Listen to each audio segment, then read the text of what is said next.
Madame, Messieurs, bonsoir. Merci de votre fidélité. Bienvenue dans ce nouveau numéro de Pulsation. Y aura-t-il des élections avant la fin de l'année pour, entre autres, renouveler le tiers du Sénat?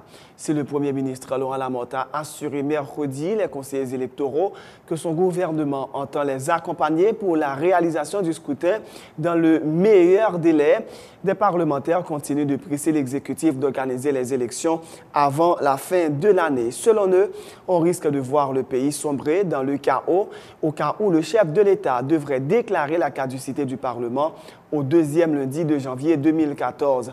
Le député Francner Denius prévient qu'il y aurait alors un soulèvement populaire qui précipiterait le départ du président Michel Martelly.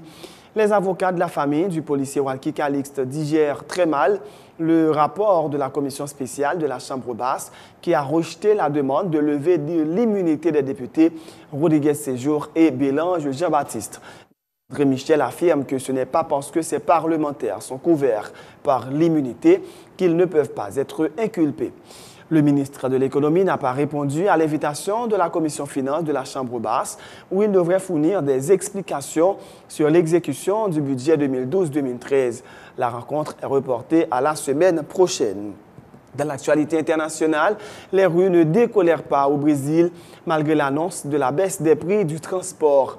Les protestataires exigent également de meilleurs services de santé, d'éducation et de sécurité.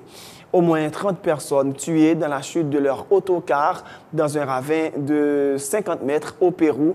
Une dizaine d'autres personnes sont toujours portées disparues. Le véhicule transportait 52 passagers. Dans l'actualité sportive, l'Espagne écrase Tahiti lors de la deuxième journée du groupe B de la Coupe des Confédérations. Ce jeudi, les Océaniens ont été battus 10-0 par les champions du monde avec un quadruplé de Torres, un triplé de Villa, un doublé de Silva et un but de Marta. Lionel Messi mis en examen dans l'affaire de fraude fiscale le concernant ainsi que son père. L'Argentin est convoqué le 17 septembre au parquet de Barcelone. Madame, Messieurs, restez branchés pour le développement de ces titres et de bien d'autres.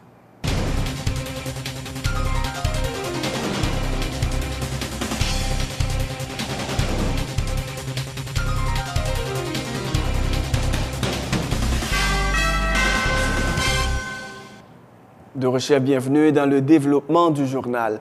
Le Parlement haïtien continue de presser le gouvernement d'organiser les prochaines municipales et législatives partielles avant la fin de l'année pour éviter au pays de sombrer dans le chaos.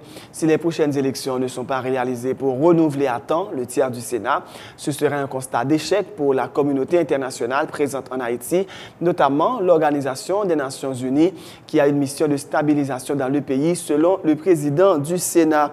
Dieu seul Simon Dera met aussi l'exécutif en garde contre toute tentative d'organiser un scrutin truqué.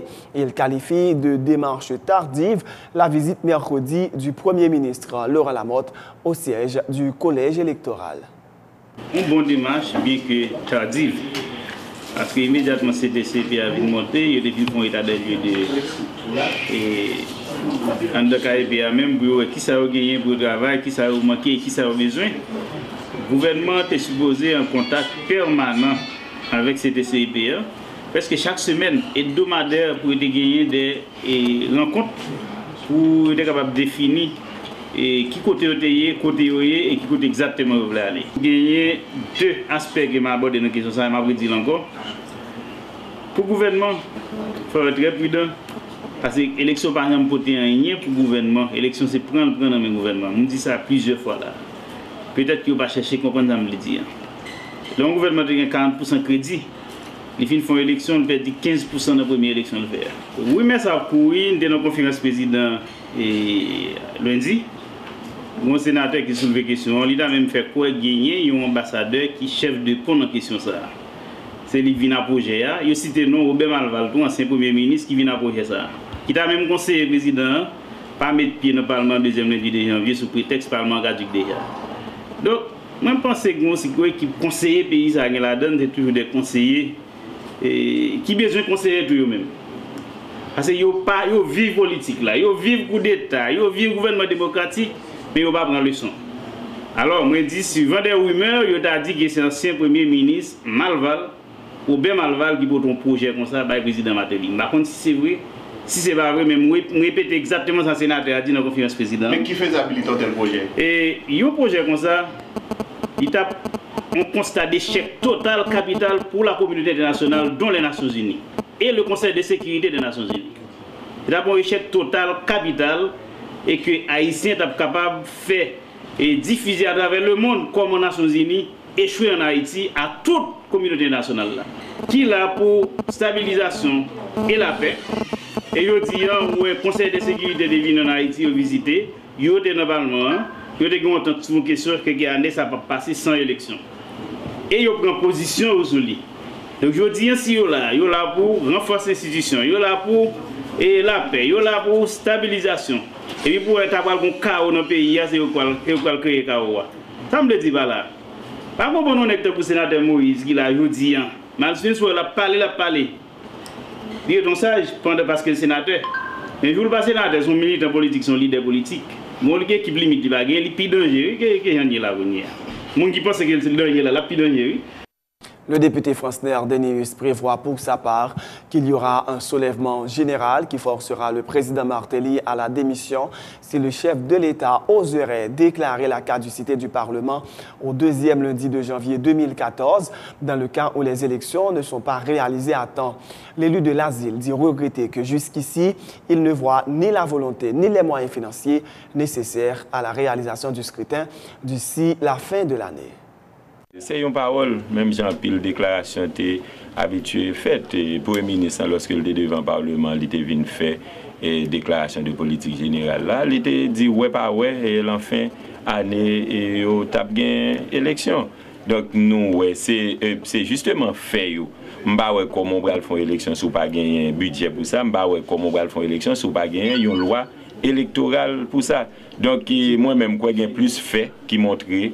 Eh bien, le gouvernement n'a pas souffert élection que déclaration que le Premier ministre a fait pour le dire accompagner CTCEPA. Donc, ça, c'est une déclaration en plus que ça compte faire qui n'a pas rien pour louer à une volonté réelle pour nous aller vers les élections. Donc, on a eu un pile discussion qui vous fait ce document ça par rapport à des innovations qui annoncées, question faut que citoyens participer, il faut que nous diminuions le budget élection, il faut que nous rapatrier souveraineté nous. Donc, c'est un document et que moi-même, moi, pense qu'il est capable d'arriver dans le Parlement en juillet et capable de gagner de discussions qui fait autour de lui juillet, mois d'août. Donc, son document n'a pas temps et pour nous gagner. Donc, il doit soumettre et déjà, même d'où là encore, lui-même, ça n'a pas suffi parce que côté comme que le gouvernement lui-même lui mettait disponible pour l'élection ça réaliser. Et puis, on regarde qui rapport ou qui gagne entre le gouvernement et les partis politiques pour nous chercher joindre, et bien, qui moyen nous allons sortir pour nous faire élection ça, d'autant plus que ou qu'on est parti politique, et bien, il y a un rôle extrêmement important pour eux. Donc, on pas senti vraiment une dynamique, gain de mouvement qui amène vers les élections. Et moi, dis nous, ça, c'est un fait exprès que lié. Autre point de l'actualité, le rapport de la commission spéciale qui était chargée à la Chambre basse d'étudier l'opportunité de lever ou pas l'immunité des députés Rodriguez Séjour et Mzounaya Bélange Jean-Baptiste reste en travers de la gorge de l'avocat de la victime. Les députés enquêteurs ont rejeté la demande du juge d'instruction Jean-Wilner Morin qui voulait que les parlementaires concernés soient mis à la disposition de la justice. Il s'agit, selon Maître André Michel, d'une tentative des députés Séjour et Jean-Baptiste de se cacher derrière leur immunité pour ne pas affronter la justice dans toute sa rigueur. L'enquête pénale suivra son cours et il y aura un jugement, dit Maître Michel, ajoutant que ce n'est pas parce que ces députés sont couverts par l'immunité parlementaire qu'ils ne peuvent pas être inculpés. Nous considérons pour ça comme un acte de mépris pour la mémoire du policier Walter Calixte, un acte de mépris pour la mémoire de Jean-Richard Etzkayo, policier tout récemment assassiné à Carrefour dans le cadre de cette même affaire. Son acte de mépris pour Marcelin Je vous aime, qui a été victime d'une tentative d'assassinat dans le cadre de cette même affaire. C'est un acte de mépris total pour toutes les policières, pour tous les policiers qui travaillent dans des conditions extrêmement difficiles. D'accord? Son acte de mépris, même pour policiers, cabas, députés, sénateurs, sécurité. Nous connaissons un manque de respect, cela veut dire que pour ces hommes, parlementaires, députés, les policiers n'ont aucune importance dans ce pays. Et malheureusement, ils croient qu'ils font bon bagage, mais ils font très mauvais bagage. Parce que le fait de refuser d'affronter la justice dans sa rigueur, cela peut traduire leur implication présumée dans l'assassinat de Walter Calix. Pour qui ça ait peur paraître devant le juge d'instruction, si il n'y a pas de rien pour le cacher. L'enquête pénale, l'enquête criminelle, c'est l'affaire du juge d'instruction. Ce n'est pas aux parlementaires de conduire l'enquête pénale. Le juge d'instruction est souverain dans l'appréciation des éléments de son enquête pénale. Et c'est lui-même qui a bien pour le rendre ordonnance. Même si on n'a pas levé immunité, monsieur, ça n'a pas dit. Le juge d'instruction n'a pas autorisé pour l'inculper ou voyer à juger. Et il faut que ça soit clair pour tout le monde, pour la population en général. L'immunité, ce n'est pas un obstacle à l'inculpation, c'est un obstacle à la saisie du corps du parlementaire. Avec l'immunité, le juge d'instruction ne peut pas procéder à votre arrestation. Mais cependant, l'immunité, ça n'a pas empêché le juge d'instruction de rendre ordonnance de clôture, les voyants à juger devant un tribunal criminel avec assistance de jury, qu'auto risquer la perpétuité. Et c'est ça, vous ne pas comprendre. Et très bientôt, nous allons adresser une requête motivée au juge d'instruction pour lui dire attention, voici la situation, les parlementaires sont en train de nous faire perdre du temps, rendez votre ordonnance de clôture et renvoyez par devant la juridiction de jugement, le tribunal criminel avec assistance de jury, tous les inculpés, y compris ces deux parlementaires, parce que définitivement, avec ce rapport, il y a lieu de croire que ces parlementaires ont peur d'affronter la justice. Cela veut dire qu'ils ont beaucoup de choses à cacher. La rencontre qui était initialement prévue ce jeudi à la Chambre basse entre les membres de la Commission finances de cette Assemblée et le ministre de l'Économie a été reportée à la semaine prochaine. Wilson Lalo ayant informé les députés qu'il a dû se rendre d'urgence à Caracol.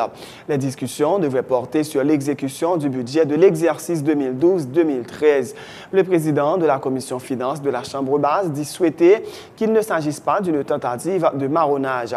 Antoine Rodon, bien-aimé, affirme qu'une prochaine invitation sera lancée pour la semaine prochaine et dit espérer que M. Wilson Lalo comprenne la nécessité de s'entretenir avec ses collègues autour du dossier avant le dépôt du prochain budget. Je m'étonne grandement tout. Et matériel me paraît son correspondance qui me joigne. Côté ministre envoyé dit que il n'est pas capable de venir. Parce qu'il y a une exigence, un problème dans le Caracol qui m'a dit qu'il faut qu'il soit présent.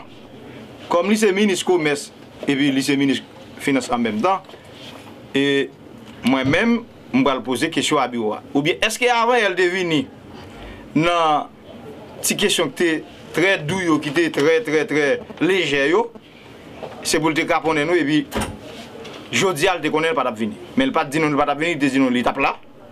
Nous constatons qu'elle va là et ce correspondance qu'elle voyait. Comme lui dit pour nous reporter le poli, nous-mêmes, nous allons jouer avec bureau là pour nous revoyer notre correspondance pour nous inviter pour la semaine prochaine. Parce qu'il nous dit, quant à l'exécution du budget, quant à recette de pas répondre au rendez-vous, faut que le ministre des Finances, directeur de douane, directeur de GIA, il y a une bonne pays explication et bail peuple explication. D'ailleurs, je dis déjà, tu as avoir deux budgets rectificatifs pour l'exercice ça. Pas gagner même. Alors qu'il a préparé pour venir déposer un autre budget. Il faut qu'il y ait une explication qui baille, il faut que l'antenne nation éclairée autour des questions ça bien avant le dépôt du budget pour l'exercice fiscal 2013-2014. Nous n'avons pas le temps pour nous, c'est la maman, c'est le nouveau, l'autre encore. L'État tente, il faut dévier, ça on n'a pas posé des questions. Nous allons commencer à analyser. Et ça va mener nous dans sa budget. Tout le monde connaît. Le refus, l'on refusé de venir devant le juge, le refus à l'amiable, la loi dit que ça pour juger la fin. Le coordonnateur général de l'Union nationale des Normaliens haïtiens, Josué Méridien, dit maintenir ses accusations contre le ministre Vanner Pierre, qui serait selon lui impliqué dans une série de dossiers de corruption au sein du MENFP. Le titulaire du ministère de l'Éducation nationale avait nié la veille ces accusations tout en ajoutant que Kathleen Jean, la femme du syndicaliste, était elle-même impliquée dans un scandale de corruption au lycée Jean-Jacques Dessalines dont elle était la directrice. Pour Josué Méridien, les accusations de M. Pierre sont infondées. Les deux hommes s'affrontent depuis le début de la semaine par conférence de presse interposée. Nous toujours qu'aimer même accusation de corruption que nous portons sous M. Vanner Pierre. Il fait lumière Son ça menti, M. Baye, pour le regarder ce qui a sorti dans le dossier corruption là. Côté dans le dossier ça, ce dossier côté M. te montré que ils sont ministre qui immoral, parce qu'il a appuyé raqueteur, qui a 20 places lycée au détriment d'une directrice qui te mettait en face raqueteur là. Donc déjà, en fait, ce dossier dit au public que nous avons fait l'image sur là. On a fait 3 rappels. Premièrement, on a dit que ce n'est pas ce dossier corruption ça qui est soulevé là, ce n'est pas seul ça nous sur Souvaneur. Nous avons plusieurs dossiers corruption sur Souvaneur, mais sauf que nous pouvons jouer tout élément qui pour confirmer ça nous là, nous pouvons mettre dehors. Ça, comme nous avons un élément qui confirme, donc nous mettons le dehors. Donc il ne faut pas comprendre que c'est ça nous avons comme dossier corruption sur lui. Nous avons l'autre qui a gagné, pour dehors, une fois que nous faisons enquête, nous jouons que ça qui dit vérité. Nous avons des capelés hier, son nègre a parlé sur le coup de l'émotion. Son nègre a parlé avec la Pérez. Son nègre qui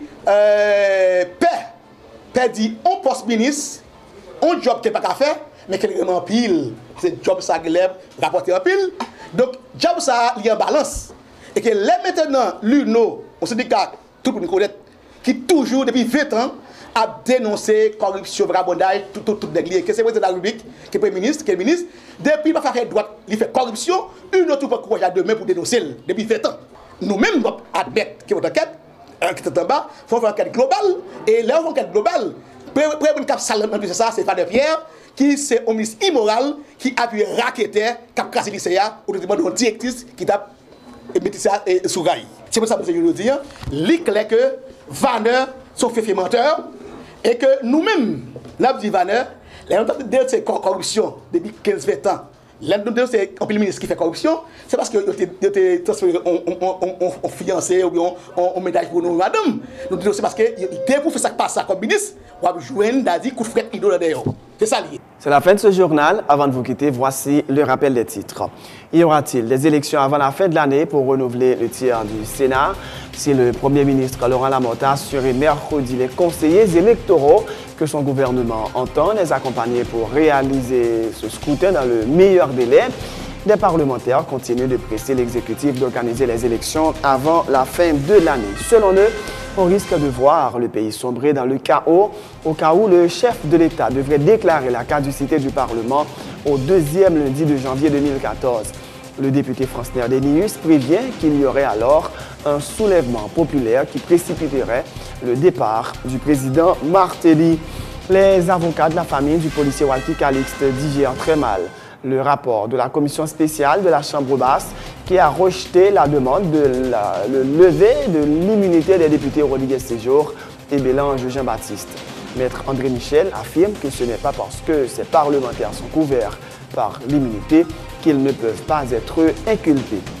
Le ministre de l'Économie n'a pas répondu à l'invitation de la commission finances de la Chambre basse où il devrait fournir des explications sur l'exécution du budget 2012-2013. La rencontre est reportée à la semaine prochaine. Dans l'actualité internationale, les rues ne décolèrent pas au Brésil malgré l'annonce de la baisse des prix du transport. Les protestataires exigent également de meilleurs services de santé, d'éducation et de sécurité.